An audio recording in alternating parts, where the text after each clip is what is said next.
Hello student. आज हम आपके लिए लेकर आए हैं कक्षा 12वीं के इतिहास के पेपर का संपूर्ण हल। तो देखते हैं हम कक्षा 12वीं के इतिहास पेपर का संपूर्ण हल। दोस्तों, जो पेपर हल कर रहे हैं वो इस बार का सेट ए है। तो चलिए हम देखते हैं इस पेपर का हल। जैसे दिया गया है निर्देश, तो आपने सभी निर्देश को पढ़ लिया गया है। जैसे फर्स्ट है सभी प्रश्न अनिवार्य है, इस तरह से निर्देश दिए रहते हैं, तो आपने ज़रूर पढ़नी होंगे। तो पहला जो प्रश्न है, निम्नलिखित प्रश्नों के सही उत्तर लिखिए, यानी सही विकल्प चुनकर लिखना है। तो पहला है, इसका हड़प्पा स्थल में जो खेत के साक्ष्य मिले थे वो कालीबंगन में है। दूसरा, ऋग्वेद का संकलन हुआ था ऑप्शन सा 2500 से 2000 ईसा पूर्व। रेहला के लेखक थे इब्न बतूता। हम्मी के भग्नावशेष प्रकाश में लाए थे कलिंगिन मैकेंजी द्वारा। इस्तमरारी बंदोबस्त जो लागू हुआ था बंगाल में हुआ था। ये देखिए, संविधान सभा में हिंदी को संविधान निर्माण की भाषा के रूप में उपयोग हेतु पुरजोर आवाज उठाई थी। जे है ऑप्शन द आर.बी. धुलेकर। इस तरह से आपने भी किया होगा। फिर आगे देखते हैं हम। अगला जो है, रिक्त स्थानों की पूर्ति कीजिए। तो पहला जो है रिक्त स्थान में आएगा समकोण, यानी हड़प्पा नगरों में सड़कें एक दूसरे को समकोण पर काटती थी। फिर दूसरा देखिए, समकालीन बौद्ध ग्रंथ में 18 संप्रदायों का उल्लेख मिलता है। फिर तीसरा देखिए, वर्नियर ने सती प्रथा का सबसे मार्मिक वर्णन किया है। फिर चौथा है, विजयनगर साम्राज्य की स्थापना 1336 में हुई थी। पांचवा में पूछा है कि जो रिपोर्ट 1813 में ब्रिटिश संसद में प्रस्तुत की गई थी। फिर छठवा है, गांधी जी ने 1916 में काशी हिंदू विश्वविद्यालय के उद्घाटन समारोह में भाग लिया था। आई होप आपने भी ऐसा ही किया होगा। दोस्तों, यदि आपने हमारा चैनल अरस्तु एजुकेशन को सब्सक्राइब नहीं किया तो प्लीज़ इसे सब्सक्राइब कर लें। फिर अगला देखते हैं, निम्नलिखित प्रश्नों के वाक्यों में सत्य असत्य लिखिए। तो फर्स्ट जो है, हड़प्पा की खोज दयाराम शाहनी ने की थी, सत्य है। अर्थशास्त्र की रचना वेगानस्त्री द्वारा की गई, असत्य है। अर्थशास्त्र को चाणक्य ने लिखा था। बुद्ध की शिक्षा को विनय पिटक में रखा गया, सत्य है। मनुची ने कम से कम 6 बार भारत की यात्रा की, सत्य है। विजयनगर में वाला भी सत्य है। 1857 की विद्रोह की शुरुआत मेरठ छावनी में हुई थी, यह सत्य है। फिर अगला देखते हैं, सही उत्तर चुनिए या सही जोड़ी बनाइए। तो तांबा है साखेतड़ी, जिम्स प्रिंसेस का है ब्रह्मी लिपि, महावीर जैन धर्म, अंडाल वैष्णव, कृष्णदेव राय अमुक्त मल्लात और मंजिल आबादी आईने अकबरी और नाना साहब कानपुर। इस तरह से ये सही जोड़ी का आंसर है। अब देखिए, निम्नलिखित प्रश्नों के एक वाक्य में उत्तर लिखिए। तो सबसे पहले जो है, पहला क्वेश्चन है, धम्म महापात्र नामक अधिकारी की नियुक्ति किसने की थी? तो सम्राट अशोक ने की थी। क्वेश्चन है, उलटवासी किसकी रचना है? उलटवासी संत कबीर की रचना है। फिर मुगल कालीन ग्रामीण समुदाय के 3 घटक कौन कौन से थे? तो आप देखिए, ग्रामीण मुखिया, कृषक और कारीगर, ये 3 घटक थे।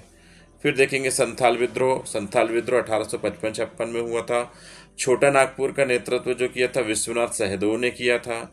लाल बाल पाल किस नाम से किसे जाना था? लाल बाल पाल के नाम से लाला राजपत राय, बाल गंगाधर तिलक और विपिन चंद्र पाल को जाना जाता था। फिर देखेंगे वी.एन. राव कौन थे? तो वी.एन. राव जो थे भारतीय संविधान सभा के संवैधानिक सलाहकार थे।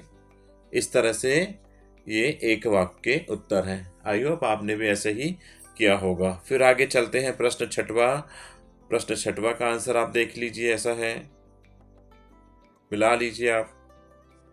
प्रश्न 7वां का देखिए, हड़प्पाई लिपि को रहस्यमय लिपि क्यों कहा जाता है? इसका आंसर देखिए कि हड़प्पाई लिपि को रहस्यमय इसलिए कहा जाता है क्योंकि अब तक इसे पूरी तरह से पढ़ा या समझा नहीं जा सका है। यह चित्रलिपि है। रूप में पाई जाती है और इसकी भाषा एवं अर्थ अभी तक अज्ञात है। या आपको अथवा दिया गया था, अथवा कि हड़प्पा सभ्यता में मोहरे और मुद्रांकन का प्रयोग क्यों किया जाता है? तो इसका उत्तर देखेंगे कि हड़प्पा सभ्यता में मोहरे और मुद्रांकन का उपयोग व्यापारी संपत्ति के स्वामित्व की पहचान, प्रशासनिक कार्य और धार्मिक उद्देश्यों के लिए किया जाता है। फिर अगला क्वेश्चन देखिए, प्रश्न 8वां, बहिर्विवाह किसे कहते हैं? जब विवाह अपने गोत्र या समुदाय के बाहर किया जाता है तो इसे बहिर्विवाह की कहते हैं। या इसका अथवा में था, गोत्र के 2 महत्वपूर्ण नियम लिखिए। पहला है, एक ही गोत्र में विवाह करना वर्जित होता है और गोत्र पितृवंशीय होता है। तो यह गोत्र के प्रमुख नियम हैं। बच्चों, आपको पता होगा कि गोत्र जो है पितृवंशी होता है। फिर अगला क्वेश्चन देखेंगे, इब्न बतूता ने भारत की संचार व्यवस्था का क्या वर्णन किया था? उत्तर में लिखेंगे आपने, इब्न बतूता ने भारत की डाक व्यवस्था को अत्यंत विकसित बताया। उसने लिखा कि घुड़सवार और पैदल संदेशवाहक के माध्यम से तेजी से समाचार और पत्रों का आदान प्रदान किया जाता है। इसे दक चावनी प्रणाली के रूप में जाना जाता है। या फिर इसका अथवा में जो था, वर्नियर मुगल ने मुगल शहरों को शिविर नगर क्यों कहा है? तो इसका आंसर लिखिए कि वर्नियर ने मुगल शहरों को शिविर नगर इसलिए कहा क्योंकि वे शहर स्थायी रूप से व्यवस्थित नहीं थे, बल्कि शासकों के साथ बदलते रहते थे। मुगल शासक जब भी किसी नए स्थान पर जाते तो उनके साथ प्रशासनिक और व्यावसायिक गतिविधियां भी स्थानांतरित हो जाती थी। अगला देखेंगे, खालसा पंथ के बारे में लिखिए।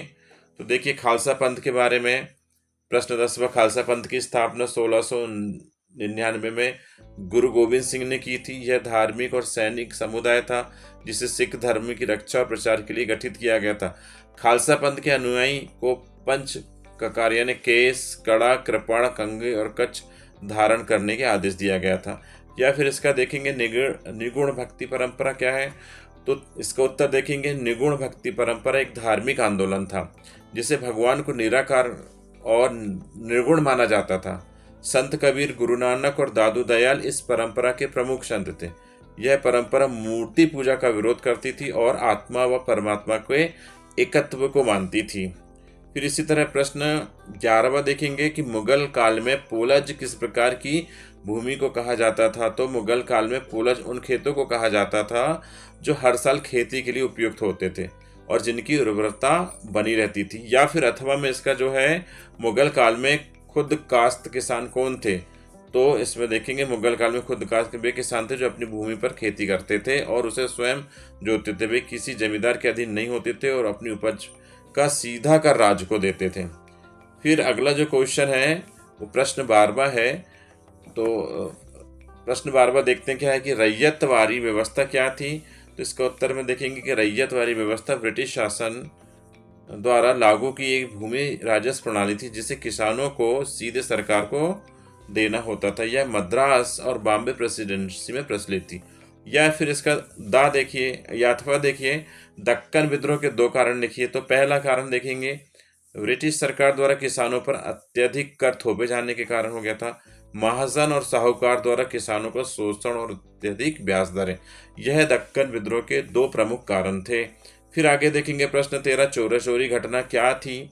तो आप देखेंगे कि 4 फरवरी 1922 को उत्तर प्रदेश में चोरा चोरी में किसानों ने ब्रिटिश पुलिस थाने में आग लगा दी जिसमें 22 पुलिसकर्मी मारे गए। इस घटना के बाद महात्मा गांधी ने असहयोग आंदोलन को वापस ले लिया था। या इसका अथवा में देखेंगे कि गांधी जी ने के नमक यात्रा के 2 प्रभाव लिखिए। तो पहला जो है, इस आंदोलन ने ब्रिटिश शासन के खिलाफ जन जागृति पैदा के लिए पहला प्रभाव बहुत महत्वपूर्ण प्रभाव था। इसने भारतीयों को अहिंसक विरोध का एक प्रभावी तरीका दिखाया और स्वतंत्र संग्राम को एक गति दी थी। तो यह गांधी जी की नमक यात्रा के 2 प्रभाव मुख्य है। फिर आगे देखेंगे प्रश्न 14 की संविधान सभा में डॉक्टर राजेंद्र प्रसाद की क्या भूमिका थी? बच्चों, यदि आपने हमारा चैनल अरस्तु एजुकेशन अभी तक सब्सक्राइब नहीं किया तो प्लीज़ इसे सब्सक्राइब कर दिए और वीडियो पसंद आए तो इसे लाइक भी करिए और शेयर भी करिए।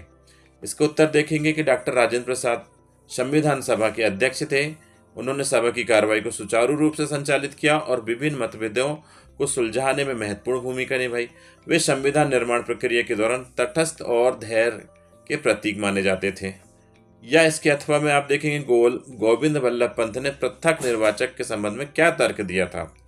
तो उन्होंने दिया था कि पृथक निर्वाचन का विरोध किया था और कहा कि इससे समाज में विभाजन और असमानता बढ़ेगी। उन्होंने यह तर्क दिया कि सभी नागरिकों को समान अधिकार मिलना चाहिए ताकि राष्ट्र की एकता बनी रहे। इसी तरह हम प्रश्न 15वां देखेंगे कि संविधान सभा में हंस मेहता ने महिलाओं के लिए क्या अधिकार मांगे।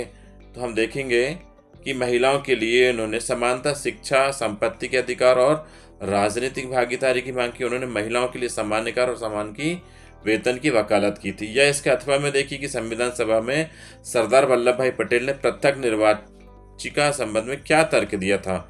तो वल्लभ भाई पटेल ने पृथक निर्वाचिका का विरोध किया और कहा कि यह राष्ट्र को विभाजित करने का कार्य करेगा। उन्होंने एक राष्ट्र एक नागरिकता और समानता के सिद्धांत को मजबूत करने का जोर दिया था। इसी तरह देखिए प्रश्न 16वां जो है, प्राचीन काल में स्त्रियां और पुरुष किस प्रकार संपत्ति अर्जित कर सकते थे। इसका उत्तर देखिए, प्राचीन काल में स्त्रियां और पुरुष कृषि, व्यापार, वास्तुकला, शिक्षा, धार्मिक कार्यों माध्यम से संपत्ति अर्जित कर सकते थे। दान, उपहार, युद्ध में विजय और वंशानुक्रम के माध्यम से भी संपत्ति प्राप्त की जाती थी।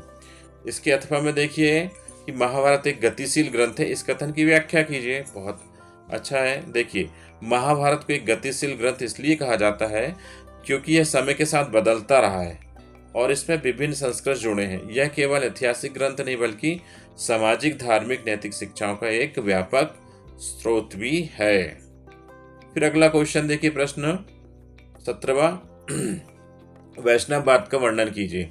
इसका उत्तर देखिए कि वैष्णववाद हिंदू धर्म की एक महत्वपूर्ण परंपरा है जिसमें भगवान विष्णु को सर्वोच्च देवता माना जाता है।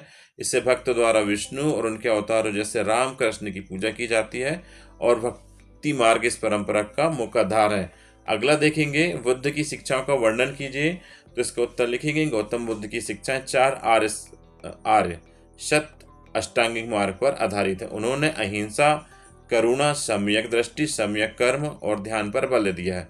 उनका उद्देश्य दुखों से मुक्ति प्राप्त करना है और निर्वाण की ओर अग्रसर होना है। यह बुद्ध शिक्षा की वर्णन था। फिर अगला क्वेश्चन देखेंगे, क्वेश्चन 18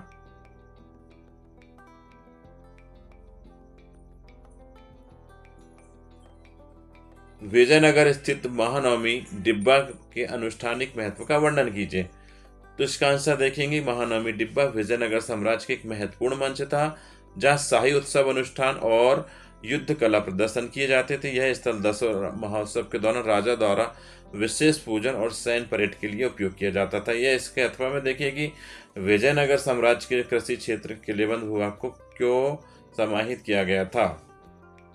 तो इसका उत्तर देखिए, विजयनगर साम्राज्य में कृषि क्षेत्र के किलेबंदी भूभाग में इसलिए समाहित किया गया था ताकि वे बाहरी आक्रमणों से सुरक्षित रहे। इसके अलावा इससे साम्राज्य के भीतर खाद्य पूर्ति सुनिश्चित होती थी और कठिन समय में भी यह राज्य आत्मनिर्भर बनी रहती थी।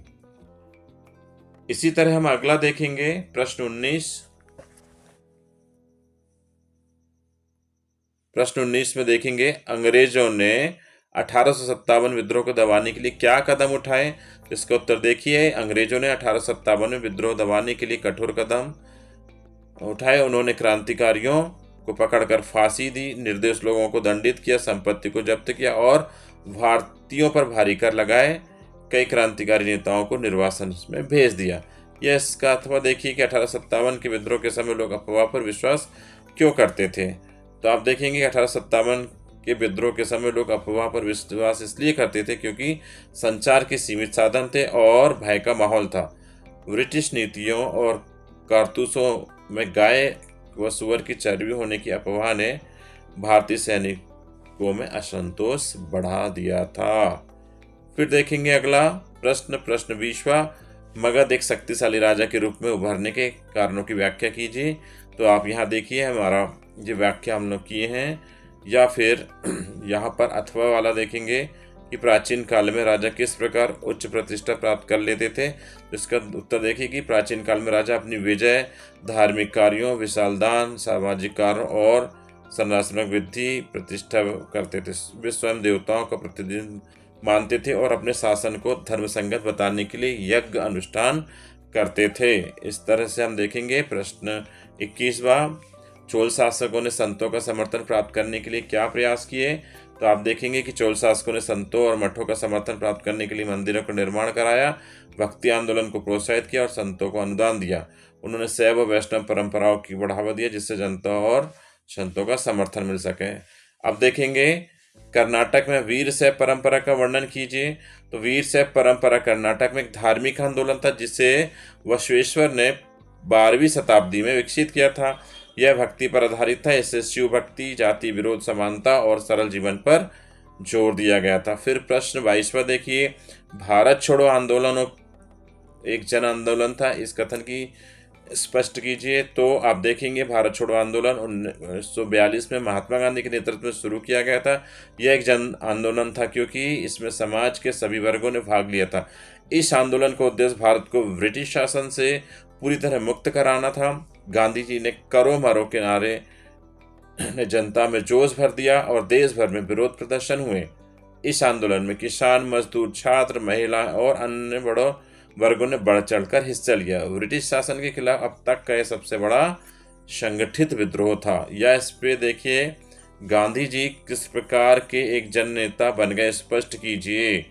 तो इसका देखिए गांधी जी एक जन नेता इसलिए बन गए क्योंकि उन्होंने सत्य, अहिंसा और सादगी को अपने जीवन में अपनाया और जनता को भी इसके लिए प्रेरित किया। उन्होंने गरीब, किसान, मजदूर और महिलाओं को स्वतंत्र संग्राम से जोड़ा। उनके आंदोलन जैसे असहयोग आंदोलन, सविनय अवज्ञा आंदोलन और भारत छोड़ो आंदोलन ने देश में राष्ट्रीयता की भावना जगाई। उन्होंने हर भारतीयों की आज़ादी की लड़ाई में शामिल होने का अवसर दिया, जिससे वे जनता के प्रिय नेता बन गए। प्रश्न 23वां देखिए, यह लास्ट है। प्रश्न 23वां देखते हैं। भारत के मानचित्र पर निम्नलिखित को दर्शाइए। आपको एक मानचित्र मिला होगा, उसमें सबसे पहला धौलावीरा, यह है गुजरात के कच्छ जिले में स्थित है। आई होप आपने वैसे कि उज्जैन का पुराना नाम है, मध्य प्रदेश राज्य में स्थित है। वाराणसी यह उत्तर प्रदेश में गंगा के किनारे स्थित है और अजंता यह महाराष्ट्र में स्थित है। या फिर आपका इसका जो था अथवा वाला किए होंगे दिल्ली, जो दिल्ली की राजधानी भारत के उत्तर में स्थित है। गिरनार गुजरात के जूनागढ़ में स्थित है। शिवपुरा महाराष्ट्र में और लखनऊ उत्तर प्रदेश में। इस तरह से यह आपका इतिहास का पेपर हो गया कंप्लीट। आई होप आपने भी ऐसे ही किया होगा। और ये पूरा हमारा पेपर जो है पूरा तरह से सॉल्व भी किया गया है। हमने पूरी कोशिश की गई है कि इसको हमने पूरा सही सॉल्व करें। फिर भी यदि हमसे कोई गलती या त्रुटि हुई तो कृपया हमें कमेंट्स करके ज़रूर बताएं। और हमारा वीडियो कैसा लगा आप बताएं। और हमारा यदि वीडियो आपको पसंद आया हो तो अभी तक आपने हमारा चैनल को सब्सक्राइब नहीं किया तो अभी सब्सक्राइब करें। अगर आप इतिहास विज्ञान को आसान भाषा में समझना चाहते हैं तो अरस्तु एजुकेशन चैनल को भी सब्सक्राइब करें। यहाँ पे interesting video, best application exam के लिए हेल्पफुल, ज्ञान बढ़ाने के लिए सब्सक्राइब करें और बेल आइकन दबाएं। तो ठीक है, मिलते हैं नेक्स्ट वीडियो पर। धन्यवाद।